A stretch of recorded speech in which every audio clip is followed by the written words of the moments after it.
weltare ɓiɓɓe fulɓe andu diine maɗa fedde heblo sukaɓe afrique weltare tv takkusana yoni to mbaña to feerel to windinga to ñaabina to jawaldi to mbotto to mbahe to bagodina to woluma ko on takkusan juula ha to galle ceerno Mama Cissé ba ha to galle ceerno Amadou Tidiane Kana to Fondu ha to galle jatiga makko to Basara Nakco to tawte ñalawma hande o e ko taari ɗum kala ene jeeya e gardidi kabaruji men to leydi Mauritanie ene tawe sunare mawde no fewi e jaltugol aduna ancien député landa IDP biyetenoɗo Basileya Ali o yalti aduna ko aljuma hanke nder Nouakchott lamorgo leydi Mauritanie to leydi Sénégal ene teska tigui oɗo saaha kala ko ƴeɓodiral manggal woni hakkude landa laamu kaka Pastef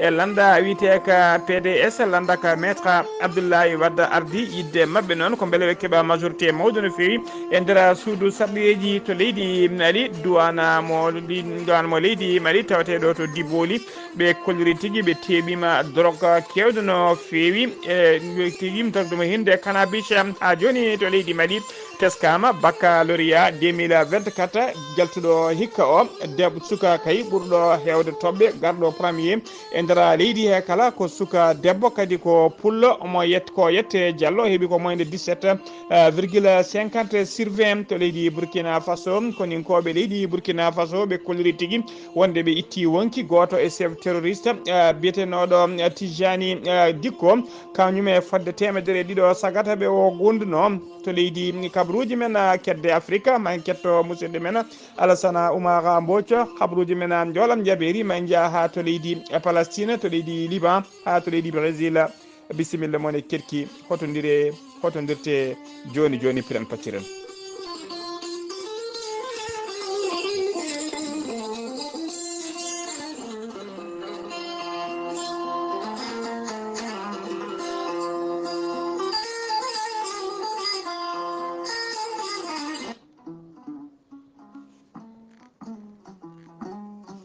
aadi bil aadi salade aadi ɓuuri firtude aadi ceerno Djiby Sy wi ko firtata aadi mo adudiri e jande weltare ɓiɓɓe fulɓe andu diine maɗa weltare TV ceerno Djiby Sy ko gandu bindi ko laaɓaɗo leɗɗe jaadino ɓalawal e danowal kala ceerno Djiby Sy ne safara rafiji kewɗi ɗe jiida cirola ceerno Djiby Sy ne jogui leɗɗe e fannuji tati hen fannu goto ne safra fodde 13 rafi fannu goɗɗo ne safra fodde 19 rafi fannu tataɓo ko kawisaji mehi goni hen waddete koye gawri samme walla gawri suuna on ne safra rafiji kewɗi ɗi jiida cirol ceerno Djiby Sy ne ko jawrande ɓen ustoraɓe gorago yawɓe yitade koye men e jippiɓe leece kala e on fannu mo jogui leɗɗe wiyete ko muuɗa hirda ceerno Djiby Sy kollaɓɗo reedu malaɗo woni so tawi o yennama ka miskino safruma ha mbiya wen tawa hay mbuuɗa yoɓani ceerno Djiby Sy ne andina dendagal kilineɓe muɗum wonde dendagal rafi mbawɗa wondude e dendagal haaju mbawɗa jogade kala no ɓurodirta ujunnaji 6 o guiya so tawi noon ko hutortoɓe CFA o ɓurodirta ujunnaji 2 CFA ceerno Djiby Sy ko labɗo reedu malaɗo woni e oɗo saaha joni omo tawe to kay hayɗi to legal bitegal kebbe sara école kesomo kebbe lawol faade likseyba kala jiɗɗo jokkodirde ceerno Djiby Sy numéro mum téléphone ko numéro makko WhatsApp kadi mbatta ko 47 22 80 84 ceerno Djiby Sy ko bawɗo listihar ko indema inde nene ma dokkatamo haala ko wone nder ɓerde ma ha mbiya yoni so tawi ko leydi Mauritanie listihar ko ujunere uguya walla mbaɗa kartal crédit ngal ujunere o kaala ko wone kalanna mbaɗamo o haala ko wone nder ɓerde ma ha mbiya yoni so tawi noon ko tawateɓe nder leyɗele ñamoje franc CFA listihar ko 2000 franc CFA omo jogui numéro Wave ko numéro Orange Money mbatta ko 78 128 35 98 sa lombi hen kalis maɗa ma o haalan ko wone nder ɓerde ma ha mbiya yoni ceerno Djiby Sy ne andini dendagal kilineɓe mum wonde base makko to Nouakchott ne golla ha no hannirta ni ne tawe ɗon miñi ko almudo makko ne wiye ceerno Alassane Sy ceerno Alassane Sy numéro mum téléphone mbatta ko 32 62 04 99 ceerno Djiby Sy ko labɗo reedu kommalaɗo woni mbadden dando faade makko.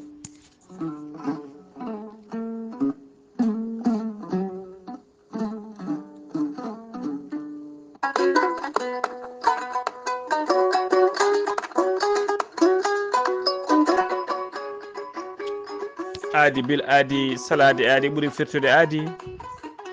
ceerno Amadou Tidiane Diallo gorko mo melga wuuro jinneji wi ko firtata aadi mo adodiri e jande mon jande weltare ɓiɓɓe fulɓe andu diine maɗa. ceerno Amadou Tidiane Diallo ne safar rafiji kewɗi ɗi jiida cirola ko gando bindi laaɓaɗo leɗɗe jaadino ɓalwaɗa danowal kala. ceerno Amadou Tidiane Diallo ne yawrani ɓen yanoɓe barogal wonduɓe koyɗe musoje keseji musoje ɓe seeɗineji mbahlide koye mumen ha kaɓɓa kala. ceerno Amadou Tidiane Diallo dendagal rafi mbawɗa wondude so tawi oɗon maldana balɗe tati tato ka wi alhamdoulillahi rabbil alamina. ceerno Amadou Tidiane Diallo ene tawi oɗo saaha joni to leydi France. kala jiɗɗo jokkodirde ceerno Amadou Tidiane Diallo mbatta ko 0 336 04 66 27 so tawi a heɓani on numéro kadi ceerno Amadou Tidiane Diallo mo gollodo e miñi kono wiye ceerno Bassirou Diallo. ceerno Bassirou Diallo mbatta ko 06 52 18 51 96. ceerno Amadou Tidiane Diallo ne andi dendagal kile mum base makko to Dakar ne golla hano hannirta ni ne tawi ɗo na miñi kono wiye ceerno Abdoulaye Diallo. ceerno Abdoulaye Diallo numéro mum téléphone mbatta ko 77 714 94 15. ceerno Amadou Tidiane Diallo ko labɗo reedu malaɗo woni ene yawran dendagal rafiiji gorago kala. omo jogui e safaruji e fannuji ɗiɗi hen fannu goto wiyete ko meeɗi moosa ko leɗɗe muuɗeteɗe walla jarateɗe a yaha ɗum joni joni mbiya alhamdulillah. omo jogui leɗɗe kadi wiyete ko yeddi ƴeewa a wurata ɗum joni joni mbiya alhamdoulillahi rabbil alamina. ceerno Amadou Tidiane Diallo ko newiɗo sanne sanne so yannama kadi ka miskino o safruma ha mbiya weng taw hay mbuɗa yoɓani. so tawi kadi on pamodiri dendagal leydi mbawɗa wonde e dendagal wuuro e nokku mbawɗa wonde kala so toon pamodiri leɗɗe mani mbawi yettadema hano hannirta ni. ceerno Amadou Tidiane Diallo gorko mo melga wuuro jinneji mo jogui base makko to tappol polol dande maayo to dagana Mauritanie ha to Rosso Mauritanie kala. ene tawi ɗon miñi ko ene wiye walla sehil makko ene wiye ceerno Amadou Dia gorko mo leeraɓe. ceerno Amadou Dia wonande joguiɓe leɗɗe yiɗɓe sohlude leɗɗe gorago e leɗɗe koyɗe musoje kala sa tawi a jokkodiri e makko oɗo numéro 77 537 79 28 ma heeb leɗɗe ma hano hannirta ni. ceerno Amadou Tidiane Diallo gorko mo melga wuuro jinneji mbadden dando faade makko.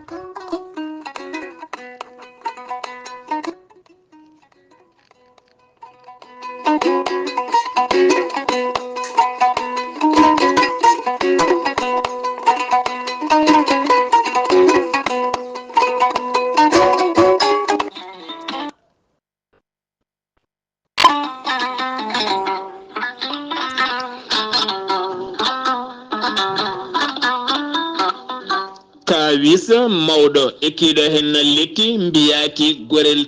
gorelte ko haako moƴƴo iwruko to koredinnooro ari ko wallude e safrude ha moni kala yiito hen hoore muɗuma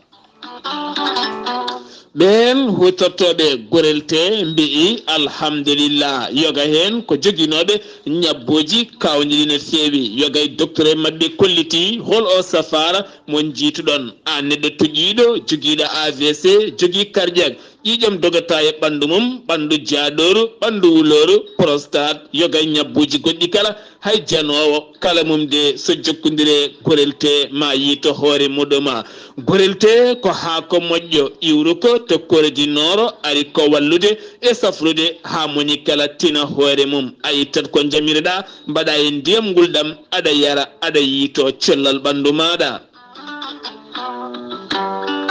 so tawi jiɗɗa ko hebde ko laaɓi ko fati gorelte jahata koto site mabɓe internet a mbaɗa www point gorelte ma jangan hoorema kala muma so tawi noon ko tongode gorelte gonda koto Italie jokkodita koye Ceerno Abouli mbatta ko plus 39 339 856 67 39 so tawi noon gonda koto Espagne jokkodita koye Amadou Touré plus 34 643 29 22 96 so tawi noon gonda koto Mbour jokkodita koye Seydou Ndaw 77 388 21 88 so tawi noon gonda koto Ndendori jokkodita koye Salif Diallo 77 901 74 67 so tawi noon gonda koto Kaolack jokkodita koye Khadijatou Guissé mbatta ko 77 693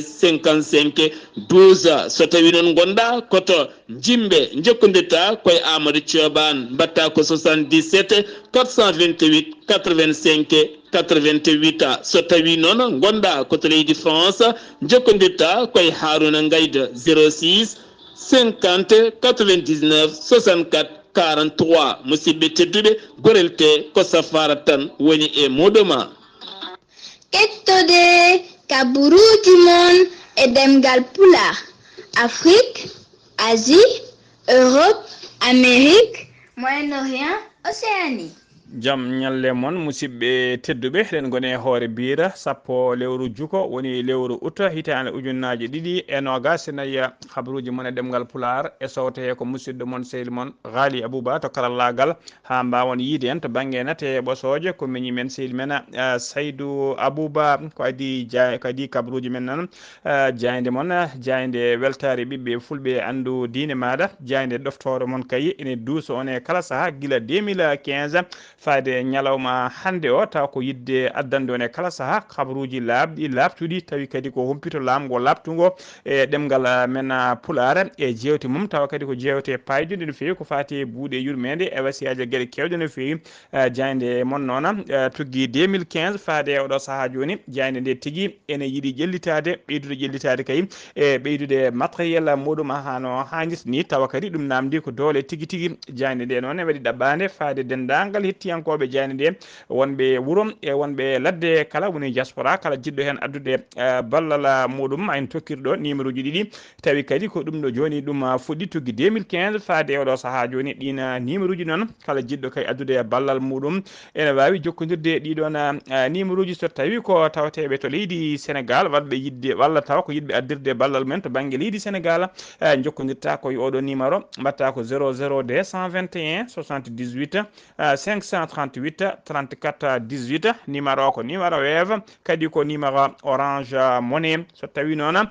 ko wonɓe yidɓe addirde ballal men to leydi Mauritanie jokkodirta koye oɗo numéro mbatta ko 00 222 woni indicatif leydi Mauritanie mbaɗa 27 10 94 57 numéro o ne waɗi Bankili ene waɗi Masrivi ene waɗi Saddak kala jiɗɗo addude ballal mum so lombi hen ma yetto hano hannirta ni emina mbiyon ton noon kadi yon gandu mbuɗu famɗani million kadi hewani kadi kala ko neɗɗo waɗini ko hoore mum waɗani kadi ko leñol mum hidde amen noon ko addande on habaruji e jewte payjoni taw ko labɗe labtude e kala saaha habaruji men ɗemgal pulara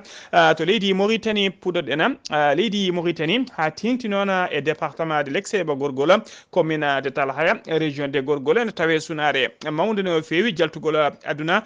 biyetenoɗo Basile Ali noon ko gorko mo Sinthiane Diakiri o woni no ancien député e nder suudu sarɗeji no leydi Mauritanie tawi koye dow landa IDP Basile Ali noon oɗo saaha kala o wonano karɗo cellal o wono tigui koye sippirde e rafi ko on rafi yoɓimo aljuma hanki o kikiɗe ko kikiɗe hanki kadi hote joomi kikiɗe hanki kadi o wira e saare gonga nde Nouakchott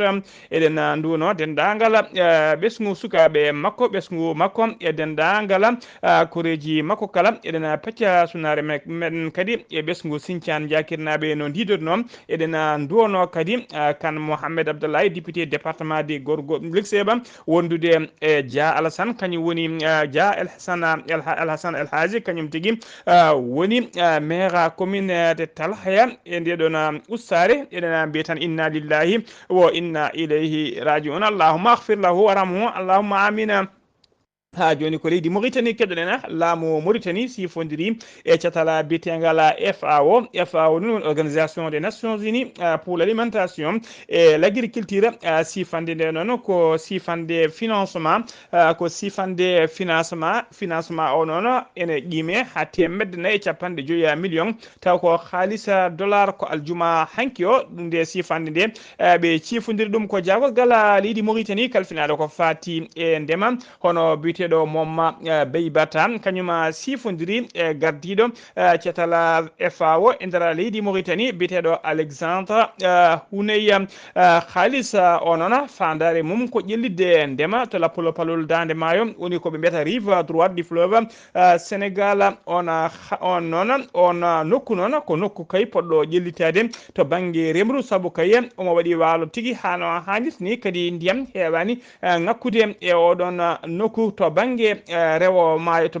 maayo ngo noon fodde temedere capanɗe tati e jeeɗiɗi ujunere hectare tawi tigui jiimi koye maayo ina joga toon hano hannirta taw kadi ko nokku poɗɗo remede hano hannirta ni ministre o noon holliri tigui ministre kalfinaɗo ko fati ndemamo leydi Mauritanie o holliri kay wonde fodde expert uji nogas taw ko jeeyaɓe nder leydi he ha jeeyaɓe caggal leydi kala ma jetto ɗiɗon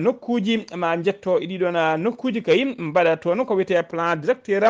d'aménagement no ɗiɗon nokkuji kay mbawi tigui waɗe exploité ndeme hano hannirta ni ɗum noon ɓe mbiya tan yimɓe ne mbatta hakkillaji mumen no fewi to banggue remru kadi mbatta hakkillaji mumen e leyɗele mumen mbasa ɗaccude tan leydi ne boya guila kadi wodde juuriɓe hen heddo ne mbiya leyɗele tettama ɗum noon moni kala nde sirguinto darorema leydi mum nafa kadi nafta leydi ndi hano hannirta ni ha joni ko leydi Mauritanie keddoɗen laamu kessungu deuxiéme mandat Mohamed Cheikh El Ghazouani tawi koye gardugol Mokhtar Wula Ndiaye woni hoore jaggoɗe e sancieji kay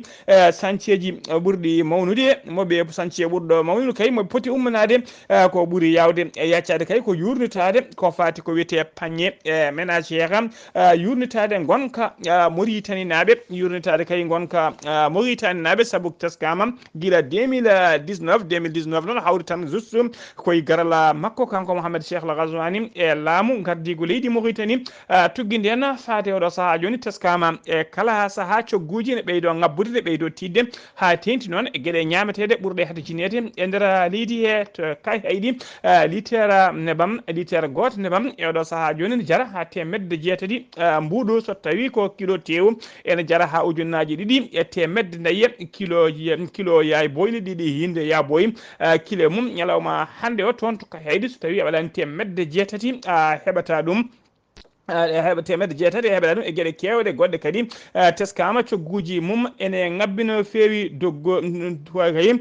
duggoɓe hande kay yahoɓe jeere duggoɓe hande kay mbawa harnude galleji ɗi hano hannirta ni ene teska ko duggo hande mbawɗo harnude galle kañum ɓuuri tidde mataw ni mbiyen ha e visa tawa ko visa yedde yaade dow laaci tentude Amerique beele noon koko beelde kay koko ugoya e kala saaha valeur mum ustoto ko saabi ɗum walla ala ko tidgol fret maritime woni jobdi taxe uji joɓeteɗi port beele ko ɗum saabi ɗum noon ko namde ɗe moni kala namdoto hoore mum e kala saaha holko saabi kay ɗiɗo cogguji ine tiiɗa teskama noon kam sinno ko port wonno tidgol fret maritime sinno ko ɗum wonno teska heewɓe koleri guila tebbuji kay hay ko fati liɗɗi fotani ngabbude saabu leydi Mauritanie ene jeeya e leyɗe ɓurɗe hewde liɗɗi e nder maaji mum ene jeeya kadi e nokkuji walla leyɗele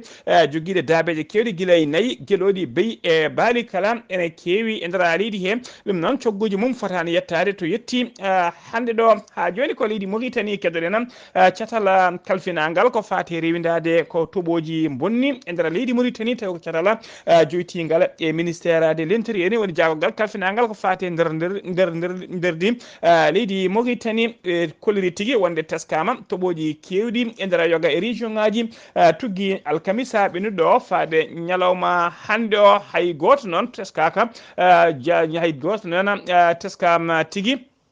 ay goto noon tinaka kay mo ɗiɗona toɓoji jooɓi fittade mum kono tana waɗi tigui barmuɓe hen matériel kewɗo kadi boni hen galleji kewɗi mbi dakka galleji kewɗi derguitima hen ɗi hen nana kumbo e nder ndiyam laabi goudron e laabi biteɗi pavage pave kala badnoɗi pavage kañum laabi kewɗi kollirama boni hen so tawi rokki jeeruji e nder région de hoddela charqi commune mo nema tinama toon laabi kewɗi boni toon ko wayno kaya toɓe mbiyata kilométre 12 walla ko wayno lawol toɓe mbiyata ummade nema faade Bangu ɗiɗo laabi kala teskama boni toon to région de Asaba toon e nder mo qarɗa mo Boumeydad toon galleji nayyi derguitima toon leydi galleji jeenayyi goɗɗi nana mbi dakka ndiyam mbaɗi eeɓi mbaɗi geƴƴi e eeɓi mawɗi no fewi joom galleji ɗi eggi e nder ɗiɗon galleji to mo qarɗa de Kifa commune biteɗo commune mo Agawrat toon tinama toon yimɓe tato mbarmi toon tawi ko bildi huɓere jorti e dow mabɓe gendarmerie noon ari toon faabade yimɓeɓe waɗi kadi constat mum to région de Gorgol e nder mo qarɗa mo Mbouta commune mo Fumo Guileta toon to wuuro witego Zere Gueda El Hassana toon humbi teskama tuntigui hunde e lawol to otoji kewno rewde kay e oɗo saaha joni laabi ɗi boni to wuuro witego Kuba e hela Allah Yamani wodi toon kadi wodi toon ko boni no fewi taw ko banggue e goudron pewnonoɗo e oɗo saaha joni ndiyam ɗam bonni ɗum to Mbouta toon kadi to wuuro Mbutko toon teskama lawol taw ko lawol mbaɗnogol pavuji woni lawol pavé toon tigui boni hen no fewi to wuuro witego Sédhiou Adebaye ko barrage woni uddo mabɓe ko wuuro ngo kañum tigui woni ko fusi toon yaade wame to wuuro witego Koba e hela Jafara toon hunde e lawol taw ko lawol pavé woni route pavé yaadi e wurago to wuuro witego Gurel Jingui galleji kewɗi derguitima toon nokkuji kewɗi kadi to otoji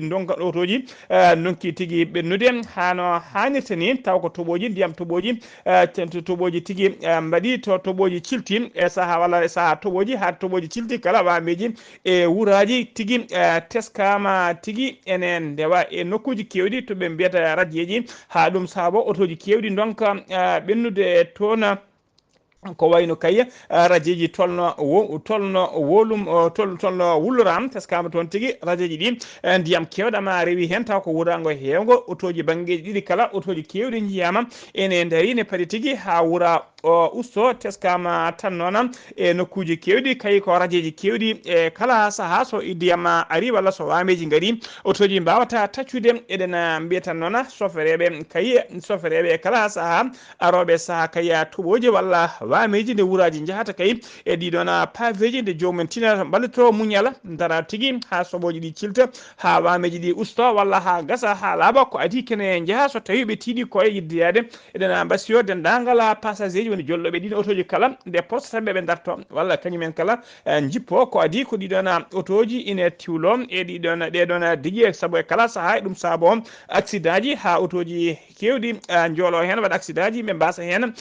pittali mumen ha joni habaruji men ɗemgal Pulaar to leydi Mauritanie keddoɗen ha joni to Likseba gorgol ɓesgu Likseba naɓe woni ARL woni tigui ARL woni fedde woni tigui kawtala pelle ɓesgu Likseba naɓe wonɓe nder wuuro wonɓe ladde ha caggal leydi woni diaspora kala ene mbaɗa e kala saaha e kala gurti woni vacance uji ne juɓɓina ko wiyete caravane de la santé woni ñalɗi taw 72 heures balɗe tati yana balɗe tati noon ko wadde safaruji e addude leɗɗe wallude miskineɓe e nayeɓe kala wallude ɗumen ha mbawa hebde safaruji men hano hannirta ni tawa alda e jobdi taw foof ko gratuité kala hen kadi bindanaɗo ordonnance so tawi kay leɗɗe gaddaɗe ɗe jomuma e ordonnance one tawe hen jomum rokke hano hannirta ni tawa hay mbuɗu e yoɓaka kadi ko doctereɓe garɗuɓe ɓe kewi rendinde ɓe gadda ɗum taw ko doctereɓe hewɓe fannuji kewɗi hitande hikka nde noon ɓoyata oɗon caravane de santé fuɗɗo ɗamina tigui ñande 16 ñande 17 e ñande 17 lewru gonɗen ɗum kamɓe ardiɓe noon ndeɗon fede woni ARL ɓe mbaɗi erago faade dendagal Likseba naɓe ɓe gona kala wonde kay yo gandu ɗiɗon ñalɗi joni ummane eɓe cohli balɗe noon gila kay to faate jogade ɓen docteur eɓe hay sodde médicament ji woni ledde gam wallude e fabade miskineɓe ma en ketto hen erago musidɗo men Saydou Abouba. Saydou Abouba, assalamu aleykum wa rahmatullah. aleykum wa rahmatullahi taala wa barakatuhu. bandiraɓe musidɓe tedduɓe ligseɓinaɓe to mbawɗon wonde foof on mbiyama kisal Allah nden ko mum yo wone men wone kala jul sikki ala ɓesgu ligseɓe kawtal pelle ligseɓinaɓe e médecin ji ligseɓinaɓe ene teddinira dendagal ligseɓanajo to wawi wonde foof ko fati oɗo caravane de santé juɓɓinteɗo ñande 16 lewru ndu gonɗen ndu. ɗum noon dendagal ligseɓinaɓe ñagama duwaw mumen, ñagama kadi ballal mumen no wawi fodde foof nde tawno ko hunde moƴƴere e nder wuuro ngo e nder commune o hitande ɓendude ujunnaji 2.160 neɗɗo heeɓi safrede walla yiide toon docteur hen 100 e sukaɓe 4 keeɓi dunede 27 taw ko nayeɓe ronkunoɓe ñamde mbannama appareil dentaire cholestérol aji kewɗi jiitama toon kono noonne kadi diabète uji kewɗi jiitama toon tigguji kewɗi keeɓi yiide pédiatre sukaɓe rewɓe heeɓe keeɓi yiide gynécologue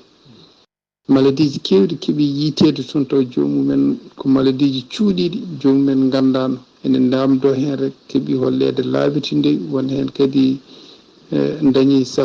safrade won hen kadi goni koye safruji. ɗum noon ko hunde moƴƴere wuuro ngo gam wawde kadi marde cellal wuuro ngo e wawde wallude ɓeɗon miskineɓe. ɗum noon dendagal ligseɓinaɓe ene teddinira oɗo caravane de santé ne ñaaga kadi ballal mumen no feewi.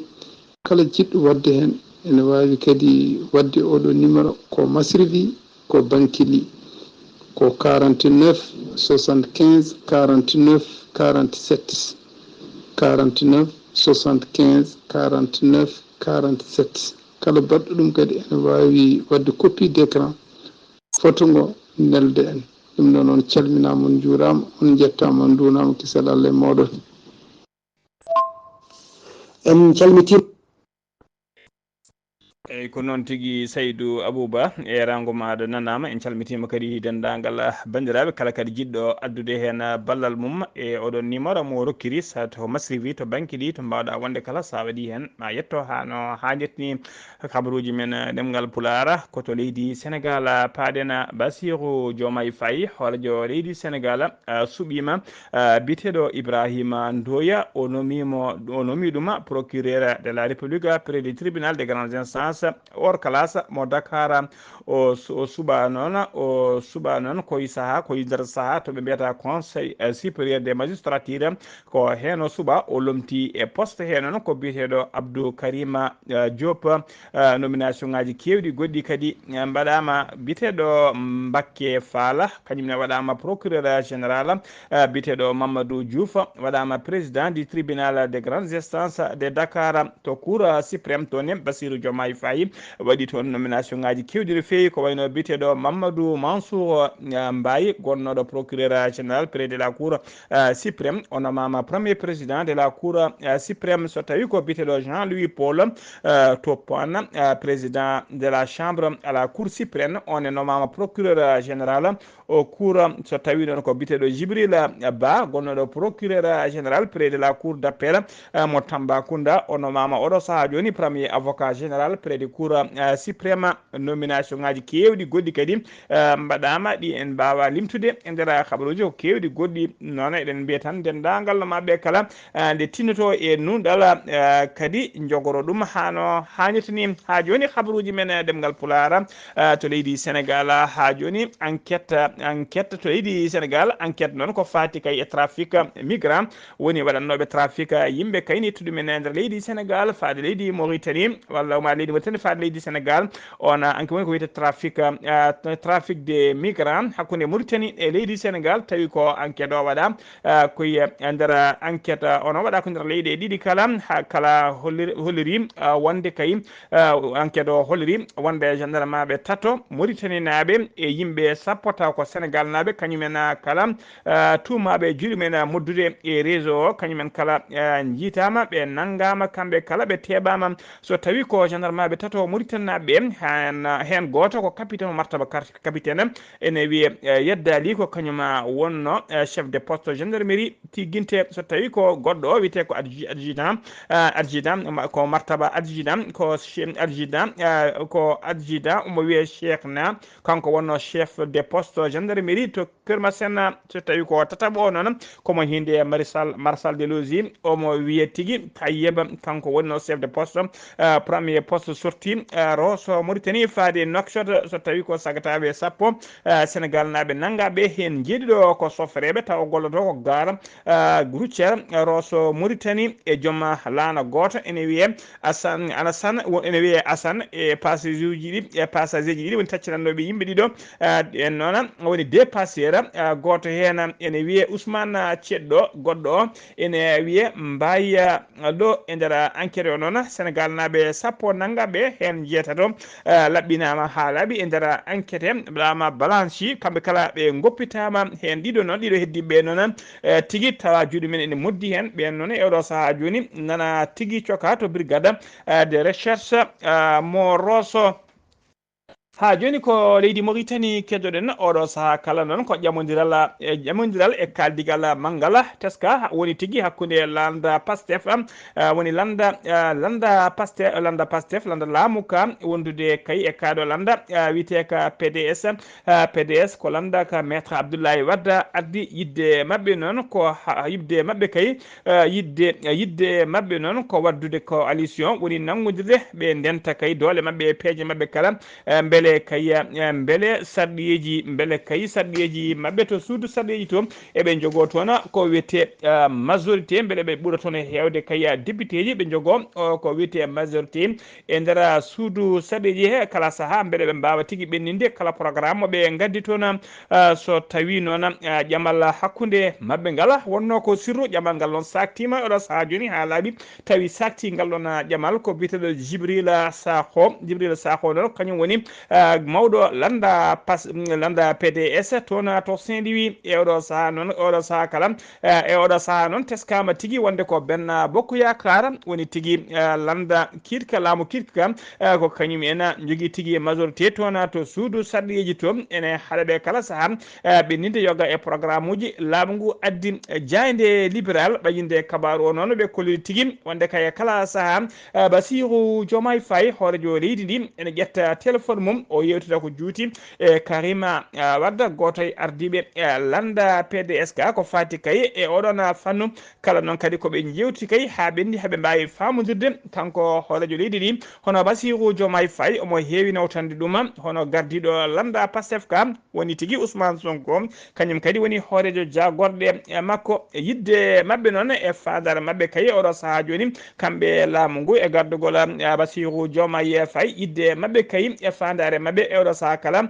ko namdade kay jokkodiri e conseil constitutionnel e namdade ɗum kay hol date moɓe poti kay jogade ndimago wawde kay libde woni derguidde dissoudre suudu sarɗiyeji ndu hambele kay eɓe jaaha subgoji taw ko subgoji woni weteji vote uji sarɗiyeji ko ɓuuri yawde e yaccade ko ɗum woni fandare mabɓe ɗum noon alay saago ɓe tugno e article capanɗe jeetati e jeeɗiɗi woni article 87 de la constitution mo leydi Sénégal saabu tunnogal ngal noon e article 87 wi kay ko neɗɗo wawa laamu wawa libde suudu sarɗiyeji ɗon kay ɓe dañani ɗon ɓe tawa kay yettaki ñande yettaki sappo e tunal ngal ɗon hollir tigui ɓe mbawata wadde jogade on fartange so wona kay ha daɗo yetto ñande sappo e nayyi lewru septembre woni dartono ɗum koye ngan sanga sarɗiyeji ɗi dañata duuɓi ɗiɗi mumen so sarɗiyeji dañani duuɓi ɗiɗi wawata liɓede ɗin duuɓi ɗiɗi noon so timmi laamu ne wawi wadde dissoudre nduɗon suudu sarɗiyeji noddita votata ko vote sarɗiyeji ɗum woni yidde mabɓe fandare mabɓe noon ko waddude coalition woni PDS e tigui Pastef haaɓe mbawa jogade ko wiyete majorité mawɗo no fewi e nder nduɗon suudu sarɗiyeji ha joni ko leydi Sénégal keɗoɗen communauté Sénégal naɓe wurɓe to dowlaji tenduɗi Amérique ɓe mbaɗi erago mabɓe woni ko Allah wawni kala julɗo saabu kay haaɓe mbawa artirde kay sabu kay ɓe cohli ɓe kolliri tigi ɓe cohli fodde ko famli kala million ngaji jeenayyi so heewi sappo e ɗiɗi million taw 9 à 12 million taw ko franc CFA ko haalisa moɓe cohli gam ɓe mbawa artirde ɗiɗo goskiji tati tawi goskiji tati tan yimɓe maayi ɓe tata taw foof ko famille goto Sénégal naaɓe wasɓe pittali men taw kañumen fof ko waraɓe to noon to nokku biteɗo wuuro witego Albuquerque Albuquerque tawi to leydi Mexique tatoɓe kala noon mayɓe ɓe hen goto wiyeteno ko Mohamed Moustapha Sarr mo yarano duuɓi nogas e tati goɗɗo on e wiye Hawa Sarr ko duuɓi nogas ɓurɗo famdude o ene wiye Papa Saliou Sarr duuɓi sappo e jeeɗiɗi kamɓe tato kala noon ko kamɓe jiidi ñumma goto e baba goto kamɓe kala noon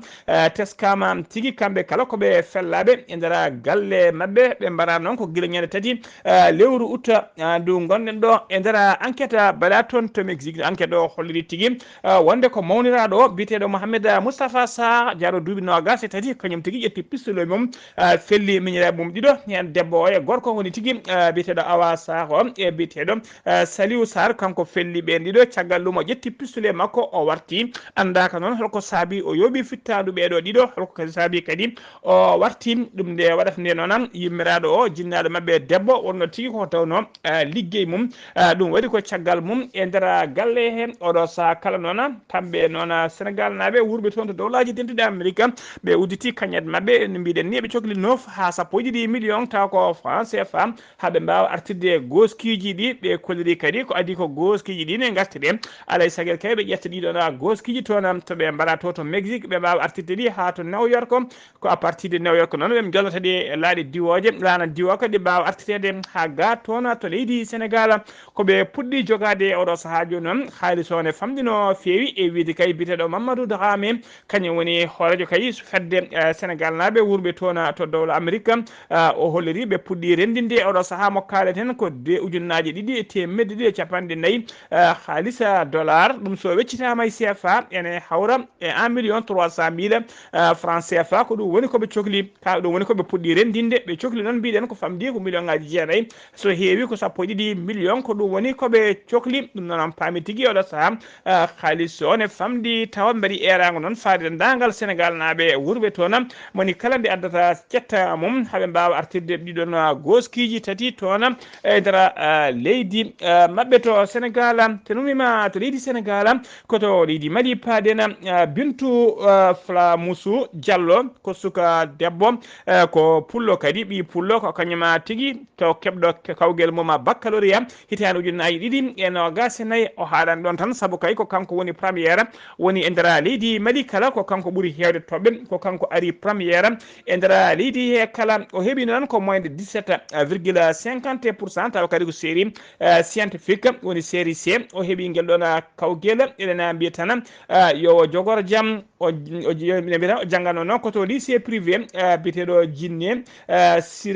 Sira Coulibaly mo kala bankoro ko nder oɗon lycée o janggano o heeɓi félicitation e encouragement ji dendagal ɓen taw ko halfinaɓe jangde tawateɓe e nder oɗon nokku biteɗo kala bankoro eɗen mbiya tan yo jogoro jaam ha joni ko leydi Mali keddoɗen to leydi Mali koninkoɓe faggudu woni douane ɓe leydi Mali ɓe teɓima doroko kewɗe no fewi ɓe tawi ɗum ko nder oto ene mofta e nder limsere oto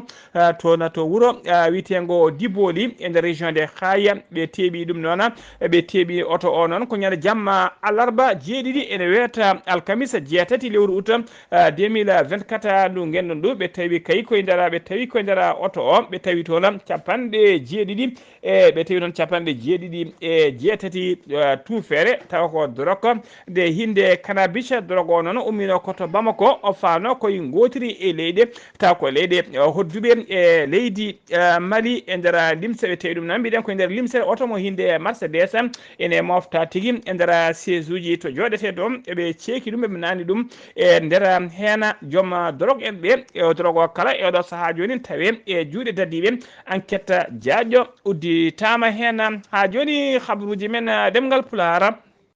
kabruji men e ɗemgal pulara ha joni to leydi Mali laamu leydi Mali waɗi alerte muɗum woni jeertinago muɗum wonde kay yoɓe gandu maayo mabɓe wiyetego fleuve de Niger tawate gondera Bamako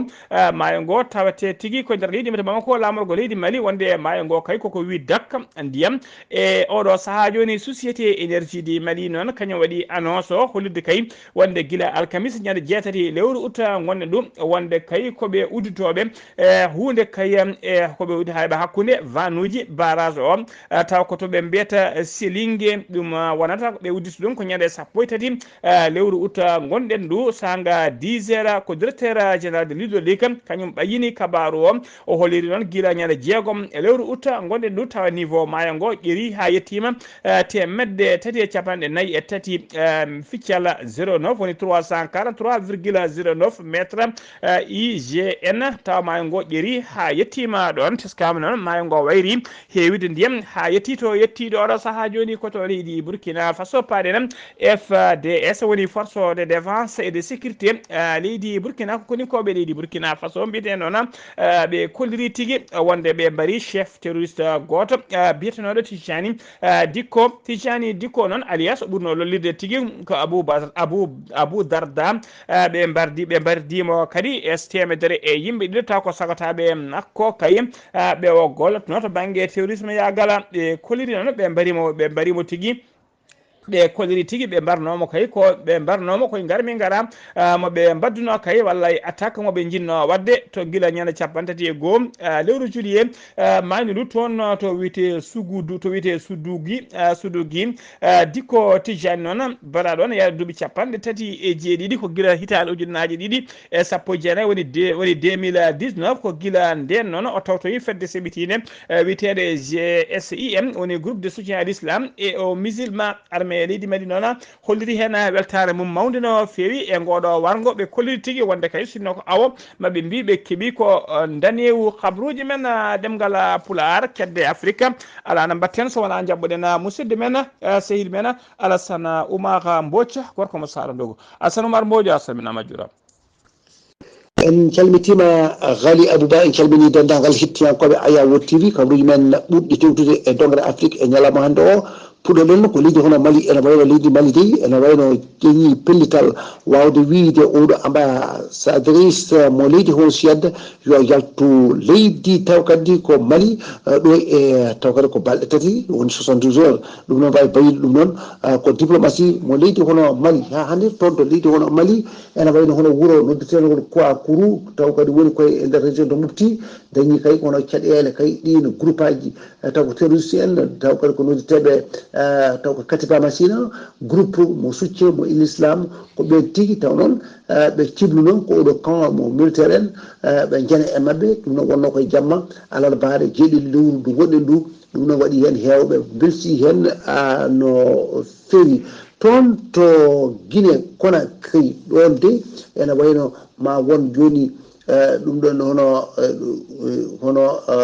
leppi no feewi ene wayno oɗo habaru woni ɓen lundiɓe laamu ngu woni Mamadou hono Bello Ba wondude hono Oumar Silli taw kadi ko nodduteɗo hono Funike taw ko Mengue ɓe kamɓe de ɓe jaggama toon gila kay taw kadi ko jeenayyi lewru taw kadi ko hono juillet ene wayno dey ɓeɗo ɗiɗo taw kadi ko responsable ko du front national kadi ko fati kono défense taw de la constitution FNDC ko kamɓe tigui goni taw kadi ko contre laamu oɗo général Mamadou hono Doumbouya ɓen de guila on saaha ɓe jinno noon ko wadde hono juɓɓudi wadde toon manifestation ngaji e guila noon oɗo saaha koɓe majjuɓe ha hande de ala ɗoɓe jiita e toon to Guinée Côte d'Ivoire ene wayno toon ene wayno ko ɓe jiiɗi ko memtade taw ko liste uji mabɓe électoral nde tawno wonde commission électoral indépendante o wi ma même to liste uji mabɓe ɗi 3 lewru septembre ha 31 lewru octobre ujunaji 2024 gam kay heɓanade hono cumgoji gartotoɗo hono leydi wonata koye octobre ujunaji 2025 ɗum noon ɓe mbawa fewnitade gila kay wotoji ɗi cuwa tawa hono yettade taw Cameroun gontidi koye e sunare mawde o duttugol Issa Hayatou on ko mennoɗo wonde kay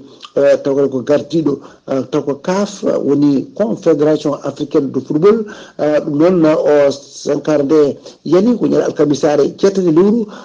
ndungal ɗum ndu taw o yaari ko duuɓi capanɗe jeeɗiɗi e jettati ene mbiya yo Allah yumo yafomo harno aljanna kanko e mayɓe julɓe kala Kenya to nde ko mobilisation komɓe gouvernement ɓen taw ko ɓen manifestoɓe toon ñande alkamisare jettati lewru ndu gonɗen ndu toon to Nairobi ɗum noon ɓe mbaddi face à face hakkude maɓɓe e policier ji en ɓen mbawi wallade maɓɓe hono gaz lacrymogène ɗum noon ko wawde sardeɓe e sakdeɓe RSF wi noon hono dénostuji o wi oɗo ciblage dey fay ko e ɓen jaydi yankoɓe Kenya naaɓe hande toon to Kenya oɗo dey ko athlète taw ko Kenya en taw ko debbo biyeto hono Patrice Chebet ko kanko de dañi hono médaille makko kanŋe taw kadi ko dogdu taw kadi ujunaji 10 métre Tunisie jeux olympique hande Tunisie taw ko Firas Ketouchi kanko de o dañi médaille makko kanko ne kanŋe taw koye taekwondo toon to Algérie en Iman Khelif wawi wonde kayumne champion olympique taw koye boxe taw koye ko moyen de 66 kilogrammes ɗum ɗo ko lowleɗen e dongre Afrique e ñalawma hande o taw wonno koye dande musidɗo moon Arsana Maro Mbodji ko commence ndogu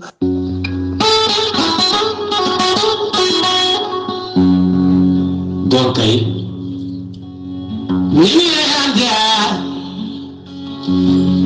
kila tomi ko jange hebla sukaɓe Afrika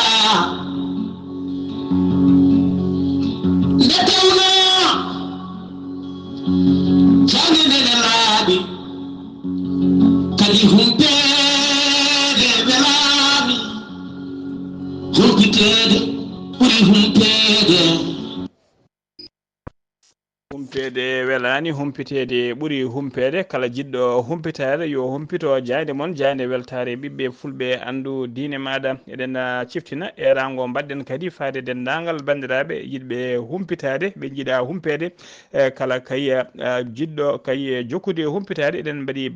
rango ballala fade jayde nde yidde ƴellide jayde nde ɗum noon tawateɓe nder wuuro e tawateɓe ladde ha wonɓe diaspora kala jayde nde ne waɗi ɗaɓɓade fade mumen kala kay jiɗɗo addude ballal muɗum wawi fotirde kala so tawi ko wuurde leydi Sénégal batta ko 00 221 78 538 34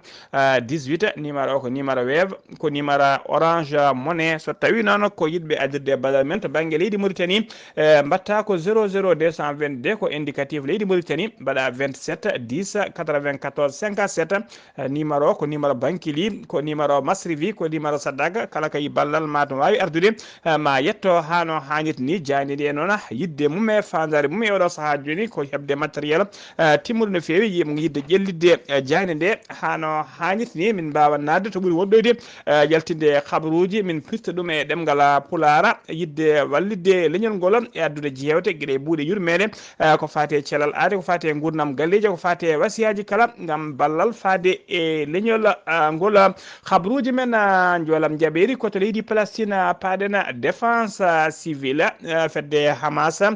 palestinien ɓe koliri subaka aseta hande o kadi wonde koninkoɓe leydi Israël laaɗi men diwoje ɓe mbaɗi bombardement mabɓe e nder école goto tawateɗo e nder Gaza bilan gadano kay ko fuɗɗi yitede e mayɓe e nder oɗon bombardement ko 97 neɗɗo mbasi hen pittali men mbiɗen ko bilan provisoire ene ɗaminama bilan o ɓeydo ɗo musde Hamas noon fedde Hamas nde e leydi Qatar taw kañum woni leydi médiateur dogori kay koyɗe jaam no jaam artiri hakkude leydi ɗe ɗiɗi e wondude tigui e fedde gotago windere nde ɗo ni kamɓe kala ɓe koliri mette mabɓe no fewi kay e ɗeɗo gueɗe kamtude no fewde Israël waɗata kala saaha toon to Palestine jofade kay walla toɓɓude guila e jumaji ha toɓɓude e école aji e dispensaire uji hôpital uji kala ɓe goppani ɓe mbaɗa ɗiɗo bombardement ji e camp uji réfugié Qatar noon namdima nde enquête diaƴƴo waɗate tigui e ndiɗo leydi witedi Israël e ɗiɗon janguji koto to leydi Liban paadena goto e mawɓe Hamas palestinien warama e nder bombardement goto sara camp réfugié to leydi Liban to nokku biteɗo Aynel welɓe aljuma hankine jeenayyi lewru utu ko nden tigui o wara noon bombardement ko Israël kañum yooɓi fittanu makko ɓe toɓɓi ko oto makko e nder oto makko mo wonno sara camp o sara wuuro witengo Sidona waɗɗani camp réfugié ko ɗon tigui missile tawimo e nder oto yooɓi fittanu makko koto leydi Brésil paɗena avion tokoso lumbotnoɗo e duule tawa kadi o yahatno waɗano yagarta makko ko nder leydi hakkude guure tawateɗe e nder leydi Brésil kono avion tigui omo jolluno 56 neɗɗo ko kanko tigui waɗi accident aljuma hanki jeenayyi lewru août o waɗi accident noon koye nder falde Sao Paulo ko falde Sao Paulo ko toon tigui woni to waɗi accident o musidɓe tedduɓe gasi ha laaɓi cerra ko ɗum ɗo wonno komin tonga noon kabaruji moon e ɗemgal Pulaar e sawta he ko musidɗo moon sehil moon Haadi Abouba to karallagal ha mbawon yiiden to banggue YouTube ko Saydou Abouba so tawi ko tawi noon ko roɓino Afrique ko musidɗo men sehil men Alassane Oumar Mbocca gorko mo Sara Ndogu kettimalaki jaam yo jaam Allah jogomi jogo on